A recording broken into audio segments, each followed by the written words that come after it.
Rumah Sakit Khusus Daerah Maluku berhasil memperoleh penghargaan capaian PAD tertinggi semester 1 tahun 2023 dari pemerintah Provinsi Maluku. Keberhasilan tersebut terlepas dari kinerja positif yang dilakukan semua unit instansi dalam memberikan pelayanan terbaik bagi masyarakat di daerah ini.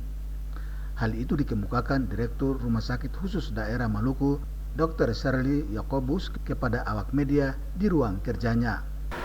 PAD kami meningkat dari pemeriksaan jiwa tersebut, di mana memang kami rumah sakit melayani hampir seluruh tenaga P3K, baik guru ataupun nakes di provinsi dan kabupaten kota. Itu ada 11 kabupaten kota, begitu juga untuk caleg. Ya, caleg juga kami melayani provinsi dan seluruh kabupaten kota, di mana kami melakukan pelayanan datang langsung ke kabupaten dan menerima di rumah sakit ini sendiri. Nah, dari situ peningkatan PAD kami memang cukup signifikan. Selain itu juga sebenarnya tahun lalu kami juga ada peningkatan PAD, jadi melebihi target.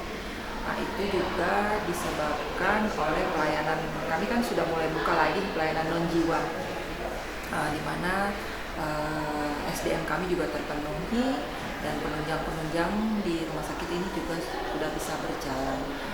Yakobus menambahkan, Rumah Sakit Khusus Daerah Maluku pada tahun 2023 menargetkan PAD sebesar 4 miliar rupiah. Sementara pada semester pertama tahun 2023 ini, penerimaan asli daerah yang diperoleh baik dari pelayanan kesehatan umum dan jiwa sudah mencapai 7 miliar lebih. Dirinya berharap Rumah Sakit SKD Maluku dapat lebih meningkatkan pelayanan kesehatan secara baik, sehingga target PAD untuk tahun depan lebih meningkat dari tahun ini.